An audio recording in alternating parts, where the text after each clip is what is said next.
ওই আমর ইবনে আব্দুল্লাহ হাতটা জোর কইরা করজোরে দাঁড়ায় ডাক দিয়া কয়, হাসান বসরি ও হুজুর, আপনার কাছে আমার করজোরে আবদার, প্রত্যেক দিন আপনি আপনার দরবারের সামনের কাতারে আমাকে বসান, আজকে দি বসাইলেন না, আমার কোনো অন্যায় বা বেয়াদবি হইছে নাকি?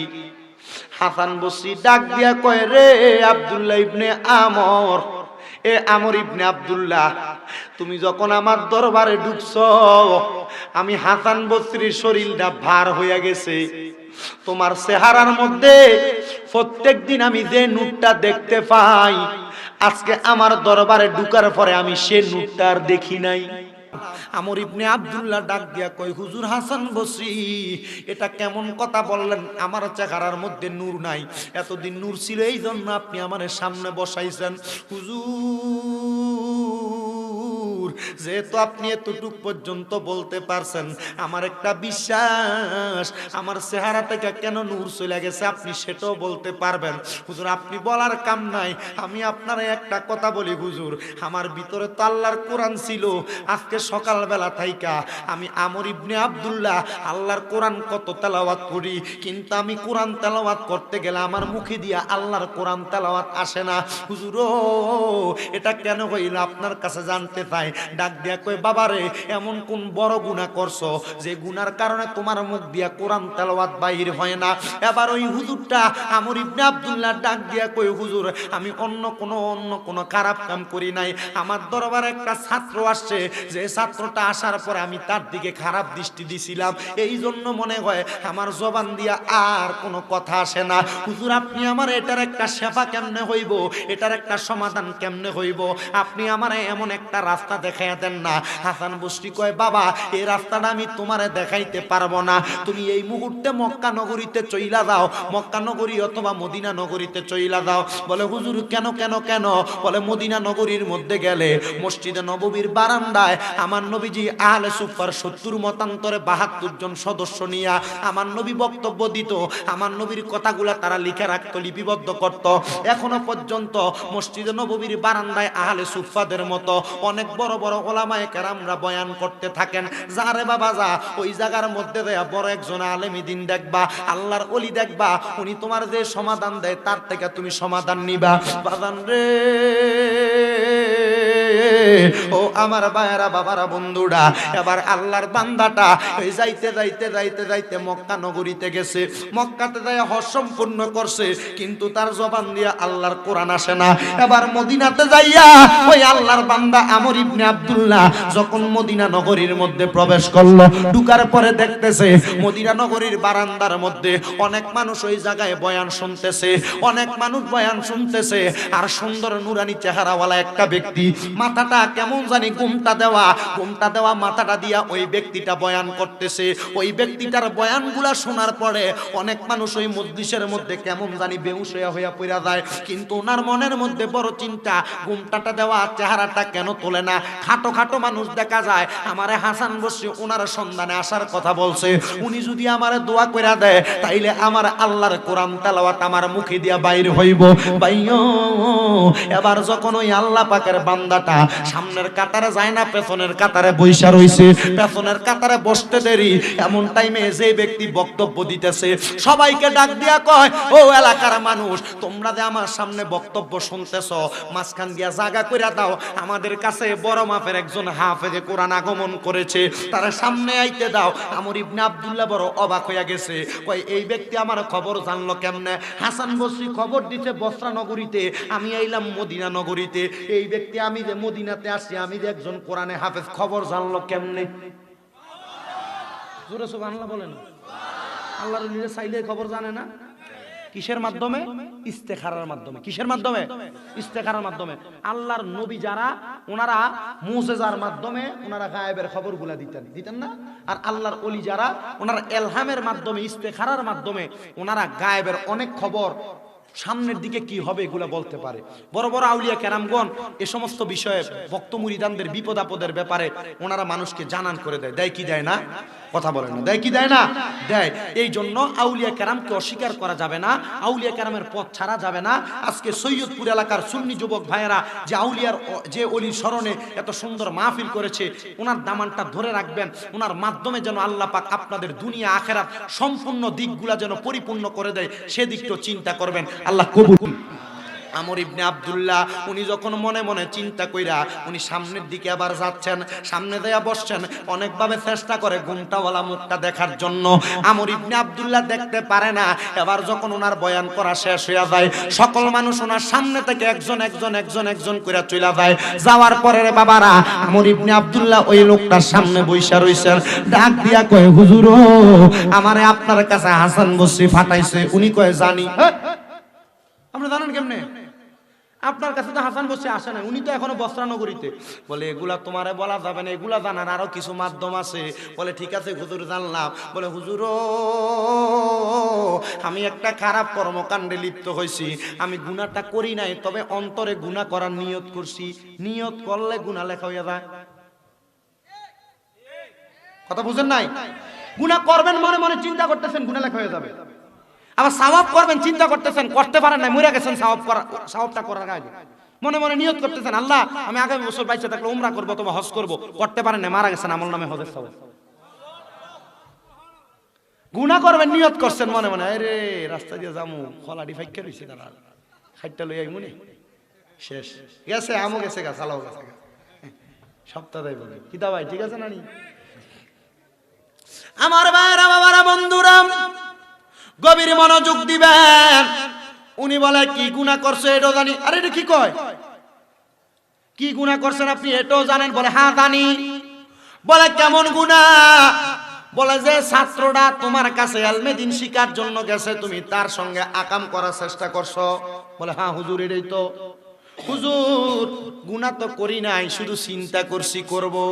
সামনের দিকে যাইতে দেরি ওই ছেলে যে হিংস্রতা দেখাইছে, আমি দেখার পরে আর তার সামনে যাইতে পারি নাই।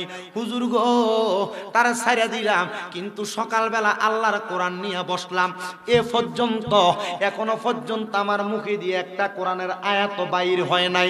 হুজুর কেন? বলে তোমার গুনার কারণে।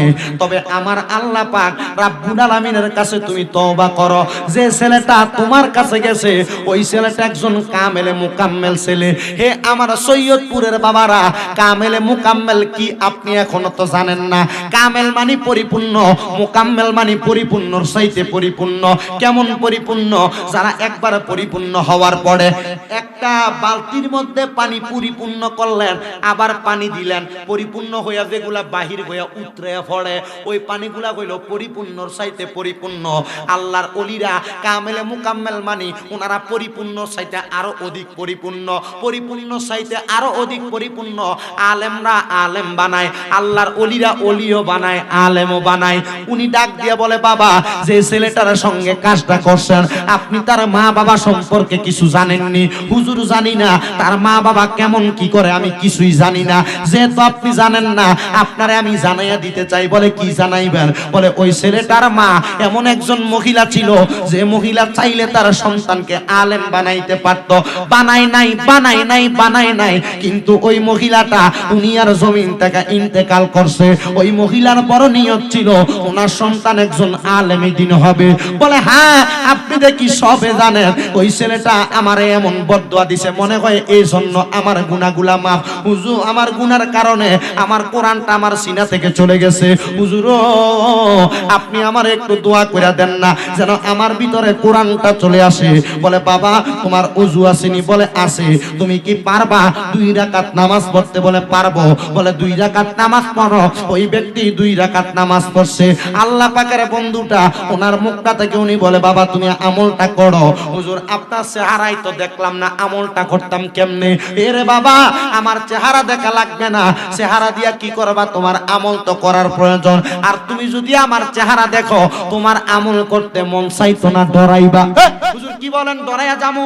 হ্যাঁ বাবা ডরাইয়া যাইবা। আপনি একটু 2টা রাকাত নামাজ পড়েন, তারপরে আমি আপনার কাছে আমার চেহারাটা দেখাইবো। ওই ব্যক্তিটারা 2 রাকাত নামাজ পড়াইয়া উনি ডাক দিয়া বলতেছেন হুজুর 2 রাকাত নামাজ শেষ নি? বলে হ্যাঁ শেষ। বলে এবার আপনি আমার সাথে পড়েন আউযু বিল্লাহি মিনাশ শাইতানির রাজিম পড়ল, পড়েন বিসমিল্লাহির রহমানির রহিম পড়ল, পড়েন সূরা কাফিরুন বলে পড়ল, পড়েন সূরা ইখলাস বলে পড়ল, পড়েন সূরা ফালাক বলে পড়ল, পড়েন সূরা নাস। এবার তিনি পড়ল 4টা কুল পড়ায়া ডাক দিয়ে বলে এবার পড়েন 3বার বিসমিল্লাহির রহমানির রহিম পড়ল, এবার পড়েন 3বার সূরা ফাতিহা পড়ল। বলে হুজুর এতক্ষণ পড়তে পারেন নাই, এখন পারছেননি? বলে পারছি। বলে আমার কাছে আসছেন কেন? বলে কোরআন যেন ফিরে আসে আমার গুনার জন্য, প্রায়শ্চিত্ত করার জন্য। বলে প্রায়শ্চিত্ত করছেন আর কোনোদিন গুনার কাছে যাইতেন না? বলে যাইতাম না। বলে এবার আমার চেহারা দেখতে চান? বলে হুজুর হ্যাঁ দেখতে চাই। উনি ওনার ঘুমটাটা উঠাইয়া চেহারাটা দেখায়। আমর ইবনে আব্দুল্লাহ কয় যে ফুলার লগে আমি আকাম করতে চাইছি, আমি আইয়া দেখি মদিনাতে এই ফুলা বড় বড় হুজুররারে ফরায়। বুঝছো তুমি? বুঝছো? বলে যে ফুলার লগে আমি খারাপ কর্মকাণ্ডে লিপ্ত হইতে গেলাম, মদিনাতে আইসা দেখি এই ফুলাই বড় বড় হুজুররারে ফরায়। কি সুবহানাল্লাহ? আর জোরে কোন সুবহানাল্লাহ। হুজুর বুঝলাম না, ক্ষমা করবেন, আপনি এই জায়গায় এই মাকামে কিভাবে আসলেন? বলে আমার এই মাকামে আসা, এই স্থানে আসা অন্য কোনো কারণ নয়। আমার এই মাকামে আসার কারণ আমার ভিতরে ইয়া আইয়ুহাল্লাযীনা আমানুত্তাকুল্লাহা ওয়াল তানজুর নাফসুম মা কদ্দামাত লিগাদিউ ওয়াত্তাকুল্লাহা ইন্নাল্লাহা খাবীরুম বিমা তা'মালুন। আমার অন্তরের সব খবর আমি আমার মুনিবরে দিয়া দিছি। আমি অন্তরে তাকওয়া অর্জন করছি, এমন তাকওয়া অর্জন করছি যারা বেশি তাকওয়া অর্জন করে তাদের অন্তরের সব খবর আমার আল্লাহ জানে। আপনার দরবার থেকে বাইর হইয়া আমি যখন আমার অন্তরে ভয় ধারণ করলাম, আপনার দরবার থেকে চলে আসলাম, খারাপ কাজের সাথে লিপ্ত হইলাম না, আমার আল্লাহ আমার অন্তরের খবর যাই না। আমার মধ্যে এমন কিছু এলেম জারি করে দিছে, আমি যখনই মানুষের সামনে কথা বলি হাজার হাজার মানুষ থাকে, ওই মানুষগুলা আমার কথা শুই না বেহুশ হইয়া পড়া যায়, আমার কথা শুই না বেহুশ হইয়া পড়া যায়। বলে কেন রে? বলে এটা আর অন্য কোনো কারণ নয়। আমার মা আমার বয়স যখন 7 বছর ছিল, আমি সন্তানকে তাহাজ্জুদের নামাজ পইরা পইরা দোয়া করছে। আমি আমার আলোচনার প্রারম্ভিকায় একটা আয়াত তেলাওয়াত করেছি, ওয়া মিনাল লাইলি ফাতাহাজ্জাত বিহি নাফিলাতাল লাকা আসা আইয়াবাসাকা রাব্বুকা মাকামাম মাহমুদা। আমার আল্লাহ কয় বন্ধু নবী, ওয়া মিনাল লাইলি ফাতাহাজ্জাত বিহি, আপনি রাতের কিছু অংশে তাহাজ্জুদের নামাজ আদায় করেন। কেন কেন কেন? নাফিলাতাল লাকা আসা, আপনি যদি তাহাজ্জুদের নামাজ আদায় করেন, আইয়াবাসাকা রাব্বুকা মাকামাম মাহমুদা, আপনি আমার আল্লাহর কাছে যা চাইবেন আমার আল্লাহ অতি সত্বর আপনাকে মাকামে মাহমুদ প্রশংসার জায়গা দান করব। আমার নবী চোখ মুবারকের পানিগুলা ছেড়ে দিয়া কান্দে। আমার আল্লাহ পাক রব্বুল আলামিন জিজ্ঞাসা করে বন্ধু আপনি কেন কান্দেন? আপনাকে উপহারের কথা বললাম। আল্লাহর নবী কয় আল্লাহ আমারে তাহাজ্জুদের নামাজের কথা বললেন, কিন্তু আমার উম্মত তো আখির জামানায় আইসা আমি নবী যে মাকামে মাহমুদ পাওয়ার জন্য তাহাজ্জুদরা পড়ব, আমার উম্মত তো সম্মানের জন্য তাহাজ্জুদের নামাজ পড়ব। ও আল্লাহ আমার উম্মত তাহাজ্জুদের নামাজ পড়লে আমার উম্মতের আপনি কি দিবেন? কি তো সুবহানাল্লাহ। চিন্তা করছেন আপনারা? নবীকে আল্লাহ বলছে নাফিলাতাল লাকা আসা, এটা আপনার জন্য খাস। তবে আইয়াবাসাকা রাব্বুকা মাকামাম মাহমুদা, আপনি যদি এটা পড়েন আপনারা আল্লাহ অতি সত্বর মাকামে মাহমুদ দিব। নবী আল্লাহর জিজ্ঞাসা, আল্লাহ আমি তো ফয়রা চলে গেলাম রওজা মোবারকে, কিন্তু আমার উম্মত তো আখিরি জামানায় এসে আমি নবী যে নামাজটা পড়ছি এটা পড়ব, আল্লাহ আমার উম্মত পড়লে আপনি আমার উম্মতকে কি দিবেন? জোরে কইলেন না সুবহানাল্লাহ। আল্লাহ পাক রব্বুল আলামিন কয় জিবরাইল কোন নবীরে নামাজ দিলাম, এই নবী যে উম্মতের লেগে চাই খালি। আবার হাদিসে কুদসি নাযিল হয়ে গেছে লগে লগে। জিবরাইল, যে হাদিসের নাম হাদিসে জিবরাইলও বলা হয়, জিবরাইল আলাইহিস সালাতু ওয়াস সালাম কয় নবী আপনার উম্মত তাহাজ্জুদের নামাজ পড়া যা চাইবো আদিন। এই বিদেশ যাইতে পারে না অনেকে আছে না, অনেকে আছে না ব্যবসা করে বরকত হয় না, অনেক মহিলারা আছে না মা বোন গর্ভে সন্তান আসে না, ঘরে জামাই খামাই রুজির মধ্যে বরকত হয় না, বেশি দিন দিলাম না, মাত্র 40 দিন। হাদিস শরীফ আসছে 40 দিন তাহাজ্জুদের নামাজ পড়বেন। মনোযোগ, 40 দিন তাহাজ্জুদের নামাজ পড়লে যা চাইবেন তা পাইবেন। তবে চাওয়াটা কিন্তু হক হালাল হইতে হবে। তবে 40 দিনের ভিতরে কোনো হারাম খাওয়ান যেত না।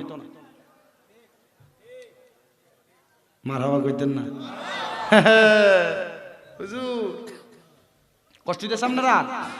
বরকত চান তো সেজদার মধ্যে অবনত হয়ে যায়। কখনো তোমাকে যদি বলি হেদায়াতের আলো দিয়ে নিয় কাছে তুলি, দয়া কর মায়া কর, দয়া কর মায়া কর, ওগো দয়াময় তুমি রহমান, তুমি মেহেরবান। ঠিক না বেঠি? হে আমার সৈয়দপুরের বাবারা, বন্ধুরা, কেন তাহাজ্জুদের নামাজের কথা বললাম? বিপদ থাকুক, অভাব থাকুক, অনটন থাকুক, মুসিবত থাকুক, সব আমার আল্লাহ দূর করে দিবে শুধু একমাত্র তাহাজ্জুদের নামাজের মাধ্যমে। ওই ছেলেটা ডাক দিয়া কই, হুজুর আমি তাহাজ্জুদের নামাজ আদায় করেছি, নামাজ আদায় করার পরে আমি আমার মা জননীর কথা স্মরণ করেছি। স্মরণ করতে করতে করতে করতে গো আমার মা জননী আমি সন্তানকে এমন একটা জিজ্ঞাসা দিয়া দিছে, সন্তান রে তুমি এলমে তাসাউফের মাধ্যমে অনেক এলেম অর্জন করেছো, এই এলেম দ্বারা তুমি সমাজের মধ্যে সুন্দর করে আল্লাহ এবং তার রাসূলকে দুনিয়া এবং আখিরাতের মধ্যে উত্তম জিনিস পাইবা। হুজুর আমি তাহাজ্জুদের নামাজ পড়ার পরে আমি দেখলাম গো আমার মা জননী একটা জায়গার মধ্যে আরাম করে বইসা রইছে। আমি জিজ্ঞাসা করলাম, মা গো মা, আপনি এই জায়গার মধ্যে কেন কেন আরাম করে বসে আছেন? আরাম করে বসে থাকার কারণটা কি জানতে চাই। আমার মা আমি সন্তানকে বলছে, রে বাবা আরাম করে বসে থাকার কারণ হইল একটা। ও মা কি গো? বলে তুমি সন্তানদের এলেম শিক্ষা গ্রহণ করার জন্য, হক্কানি আলেমে দিন হওয়ার জন্য চেষ্টা করো। আমি মা আলেমা ছিলাম না, আমি মা বড় সলেহা ছিলাম, আমার এলেম কালাম আমল বেশি ছিল, কিন্তু তুমি ফুতে আমল করার কারণে আমার আল্লাহ পাক আমি মার কবরটাকে জান্নাত বানিয়ে দিছি। হে আমার সৈয়দপুরের ভাই বাবারা, আপনারা তো অনেকে আছেন আপনার মা নাই, আপনারা তো অনেকে আছেন আপনাদের বাবা নাই। ও হুজুর, হ্যাঁ অবশ্যই কথা তো সত্য, আমার মা নাই, আমার বাবা নাই। পর্দার অন্তরালে কত মা বোনেরা বৈশা ওয়াজ শুনতাছে, অনেকের মা নাই, বাবা নাই। একটাবার কি চিন্তা করলেন না আপনার মা বাবা কবরে কেমন আছে? আপনি তাহাজ্জুদের নামাজ পড়েন, 40 দিনের মধ্যে একটু কান্নাকাটি কইরেন, দেখবেন রে বাবা আপনার মা বাপ কবরে কেমন আছে আমার আল্লাহ আপনারে জানাইয়া দিব ইলহামের মাধ্যমে। বন্ধুরে, ওই মা বাপ কবরে জান্নাতে আছে না জাহান্নামে আছে আপনি সন্তান কিন্তু জানেন না, আপনি সন্তান কিন্তু জানেন না। কিন্তু আল্লাহর নবীর হাদিস, আমি আবু দাউদ শরীফের হাদিস তেলাওয়াত করছি, যাদের মা বাপ মারা যায় আমার নবীর সাহাবায়ে কেরাম নবীকে প্রশ্ন করে, ইয়া রাসূলুল্লাহ আপনি নবীর কাছে জানতে চাই, হাল বাকিয়া মিন বিররি আবু আইয়া শাইউন আবার রুহুমা বিহি বাদা মাউতিহিমা। নবী গো আপনার কাছে জানতে চাই, আমরার মা বাবা মারা যাওয়ার পরে আমরা সন্তানের কোনো দায়িত্ব আসেনি? এই সন্তানের দল আপনার মা বাপ বেঁচে থাকা অবস্থা আপনি মারে খাবান, মারে ফল খাবান, মা বাপের ওষুধ বড়ির খরচ দেন, কিন্তু না রে না, আপনি মনে করেন মা বাপরে মাটি দিয়ে চলে আসলাম, মারা যাওয়ার পরে আমি সন্তানের মা বাবার উপরে দায়িত্ব শেষ হয়ে গেছে। এ বাবারা, না না না, আমার নবী কয় মা বাপ মারা যাওয়ার পরে একটা সন্তানের ওই মা বাবার উপরে আরো 5টা হক আছে। ও মা, হুজুর এটা কেমন কথা? আম্মা আব্বা মারা যাওয়ার পরে বুঝি আরো 5টা হক আছে। হুজুর হকগুলা কি জানতে চায়? আমার নবী কয় 1 নাম্বার হক হলো আসসালাতু আলাইহিমা, তোমরার মা বাবা মারা যাওয়ার পর আম্মা আব্বার লাগা দোয়া করবা, ওয়াল ইস্তিগফারু লাহুমা, আম্মা আব্বার লাগা ক্ষমা প্রার্থনা করবা, ওয়া ইনফাযু আহাদিহিমা, আম্মা আব্বার কোনো ঋণ থাকলে ওয়াদা থাকলে পূরণ করবা, আম্মা আব্বা পছন্দ করতো এমন কাজগুলা করবা, ওয়া ইকরাম ওয়াসিলাতির রাহমিল্লাতি লা তুসালু ইল্লা বিহিমা, আম্মা আব্বার বয়সী কোনো এলাকায় আত্মীয় স্বজন থাকলে এরারে তোমরা সম্মান করবা, ওয়া ইকরামু সাদিকিহিমা, আম্মা আব্বার বয়সী মুরব্বি থাকলে তারারে সম্মান করবা। নবী গো এগুলা করলে কি হইব? বাপের বয়সী কোনো মুরব্বিরে সালাম দিলে, সম্মান করলে, খানা খাওয়াইলে আমার আল্লাহ পাক রব্বুল আলামিন বাবার কবরে জান্নাত দিব। মার বয়সী কোনো মুরব্বিরে সম্মান করলে, আব্বার বয়সী কোনো মুরব্বির ইজ্জত করলে আমার আল্লাহ আপনার মা বাবার কবরে ইজ্জতের ব্যবস্থা করব। বন্ধুরে, আপনার মা বাবা আপনারে বড় কষ্ট করে মানুষ করছে, আপনার মা বাবা আপনি সন্তানকে বড় আরামায়েশ করে মানুষ করতে পারে নাই, কিন্তু মা বাবা এত কষ্ট করে মানুষ করছে। আব্বাজান সিরা লুঙ্গিটা পরা পরা সিলাই করে করে সিরা লুঙ্গিটার উল্টায়া পাল্টায়া পড়ছে। আপনার আব্বাজান নিজে কোনো নতুন লুঙ্গি পরতে বড় কষ্ট হয়েছে, কিন্তু আপনি সন্তানরে নতুন জামা কাপড় পরাইছে। একটাবার চিন্তা করলেন না, একটাবার চিন্তা করলেন না, একটাবার চিন্তা করলেন না। আপনার বাবাজান ওনার পায়ের জুতাটা পায়ে দিতে দিতে পায়ের জুতার তালুটা পর্যন্ত মাটির সঙ্গে লাইগা গেছে। আব্বা কোনো নতুন জুতা পরে নাই, কিন্তু ওই জুতাটা আপনি সন্তানরে আব্বা নতুন জুতা কিনা পরাইছে। একটাবার চিন্তা করেন ও সৈয়দপুরের মানুষ, আপনার মা জননী সিরা জুতাটা আপনার মা জননী পুরান কাপড়টারে জোড়া তালি দিয়ে উল্টায়া পাল্টায়া পড়তো, কিন্তু আপনি সন্তানকে নতুন জামা কাপড় স্কুলে মাদ্রাসায় যাইতে 10 টাকা হাতে দিয়ে দিত। আজকে আপনার মা কবরে, আপনি আপনার মা জননীরে একটা 500 টাকা দিয়ে কাপড় কিনা পরাইতে পারেন না। আপনার বাবারে অন্ধকার কবরে কোনো খাবারের ব্যবস্থা করতে পারেন না। এমনও সন্তানও তো আছেন যাদের মা বাপ বেঁচে আছে, কিন্তু মা বাপরে আপনারা জুদা করে দিছেন।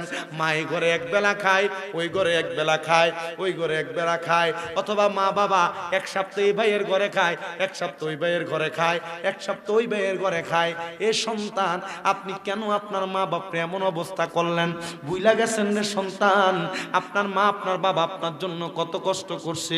ঘরের মধ্যে যদি এক টুকরা মাছ আমার মা জননী রান্না করতো, এক টুকরা আপনার বাবা খাইতো, এক টুকরা আপনি সন্তান খাইতেন, মার মাছের টুকরাটা আমার আইকা দিত, আমার ফুতে রাত্রবেলা মজা করে খানা খাইবো।